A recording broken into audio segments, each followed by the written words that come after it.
Well, hello and welcome to the weekly MANcast. Welcome. Yes. We have kind of a special episode today. We're just going to talk about things that interest us.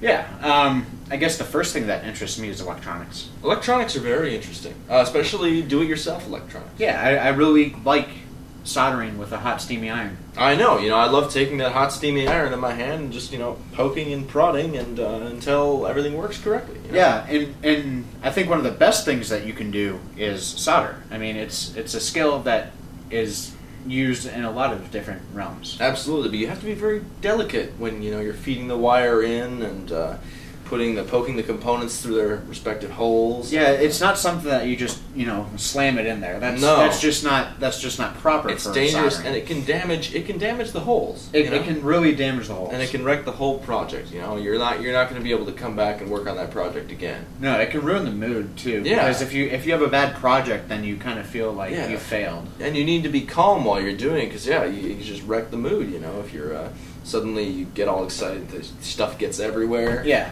That's no good. It's not fun when it explodes all in your face. No, I mean nobody wants that. Feeding the soldering, feeding the solder itself. Yeah. You have to be very delicate. You don't want to feed it too fast, but you don't want to feed it too slow. If you feed it too fast, you'll flood the stuff everywhere, and it'll get everywhere and gum things up, and you don't want that. Yeah, but if you feed it too slow, then it'll dry out. Yeah, it's just not going to work. You don't want that. That's no good. And also, with the solder, you don't want to go in and out repeatedly. No, you don't want to do that because that'll create, It'll create uneven layers. Yeah, uneven layers, and it's just not a good connection. And ultimately, in the long run, it's just not going to work as well. Yeah, and that's just unfortunate. Yeah, it really is. It's too bad. Along with soldering, though, is one of your passions. Yeah. I like to play guitar, and I solder amplifiers and stuff like that. But I always had a dream of getting my hands on a nice, solid, late 50s, early 60s piece of Gibson wood. Yeah, that's when the wood was really, really solid. They had the wood was better then. It was harder and it was lighter.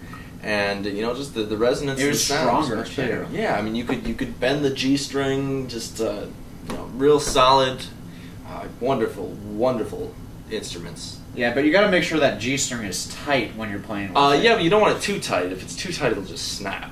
Yeah, that's plus true. It might cut. It actually might cut your nut, and you don't want that. Yeah.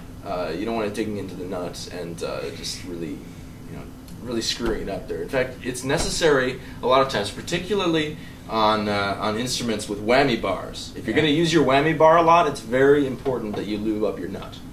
Yeah. It'll just otherwise the friction will it'll first of all you get out of tune, and second of all it can damage the nut. But if you lube up your nuts too much, don't the strings come loose, especially that G string? The strings they'll actually get kind of gummed up. Will they? Mm-hmm. The G string will get all gummy and it won't sound as well. It won't look as well. Kind of corroded looking. A little duller. So what you're trying to tell me is you want to lube your nuts, but you don't want to lube your nuts too much or too little. Exactly. You have to know the exact right amount of lube. Exactly. But you should always play with your instrument as much as possible. Yeah. As much as possible. Yeah, and another important kind of thing is golf. Golf is big. I mean, we had Robin and Bob on. We had Robin. They did very well. A couple episodes ago. It's actually almost been a half a Yeah. year now. It's been a while. It's been a really long time. We're big supporters of golf because Robin and Bob and my parents and brother play. Yes, golf. It's a great sport. It's really boring to watch on TV, but there are some very important things that you need to remember when you're playing golf. You got to remember to get it into the hole. Getting into the hole is the main objective. I mean, that is the most important thing. And you want to do it with as few strokes as possible. Mm-hmm. The fewer the strokes, the better in terms of getting into the hole. Yeah. Although you don't want too few, because then sometimes people will start to, question. Exactly. Question if. And you don't want people questioning. You don't want people questioning your game. No. No, but that's not right. Once you're finished, it's always important to put the flag back in. Yeah. You need to put the flag in, put the flagpole into the hole. You have to preserve the integrity of the hole. You also don't want to step on the hole. No.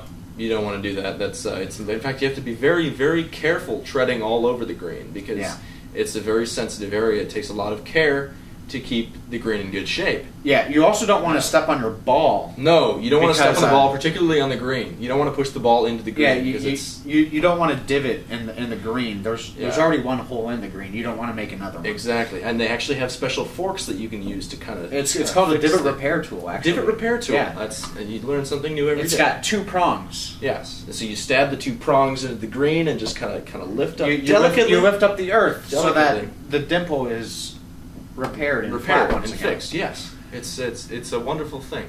Another important thing, of course, is to have the proper grip on the shaft of your club. Yeah, you don't want it too loose or too hard. No, if you grip too tightly, you'll start to, you might damage It'll the shaft overcompensate for your poor swing. Exactly, and if you grip too loosely, you might lose hold of the shaft. Yeah. And it just go flying, and what do you do? You're just letting the shaft fly. And Yeah, that's just not right. Just club and no, you don't want that.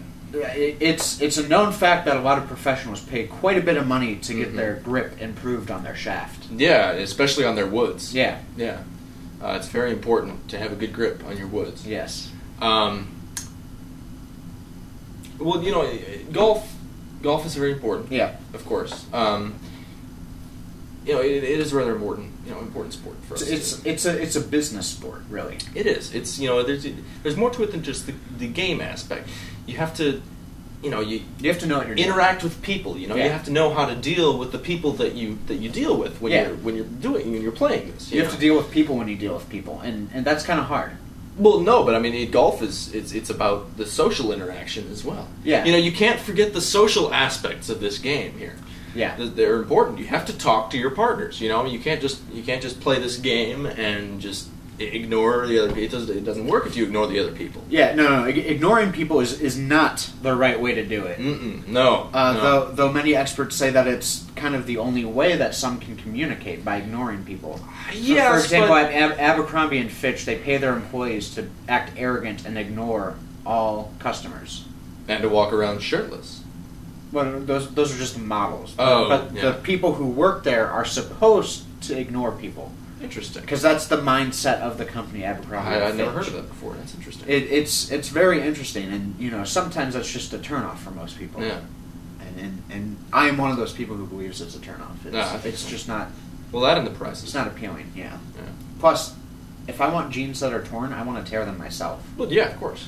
I mean, I want to get my body into it and work my jeans. Yeah. No, you want to. I mean, if you're going to tear your jeans, you want to spread your jeans all over the place. Yeah. You want to. I mean, suppose I started a jean company. I bought like the cheapest brand of regular jeans. Okay. So you basically went to Walmart and bought their jeans out. Yeah, and then what if I distressed these jeans, worked them a lot and kind of manhandled them, and then just spread them around and gave them to everybody, I could just spread my jeans everywhere. Yeah. I could probably become pretty famous doing that. You could. I mean, many people have already done that. Yeah, I mean, look, Gene Simmons. Yeah.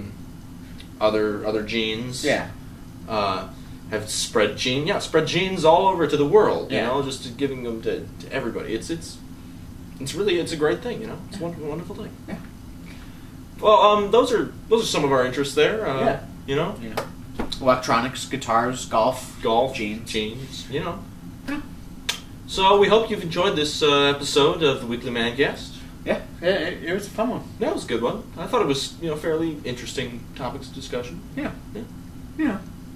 That's the way it goes. Yeah. Hello. That's what she said. That is what she said. Weekly MANcast, yeah.